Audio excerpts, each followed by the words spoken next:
missed my homework. Buzz and the baby. The baby was lying on her back. A bluebird flew in through the window.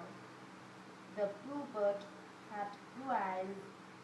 It sat on the baby's crib. The bird had a bell around its neck. The bell rang. The baby smiled. The baby reached for the bell. The bird shook its head. The bell fell off the bird's neck. It fell next to the baby. The baby picked up the bell. The baby rang the bell.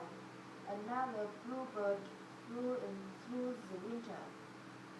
This bluebird also had blue eyes. The baby had brown eyes. The bird looked at the baby. The baby looked at the baby.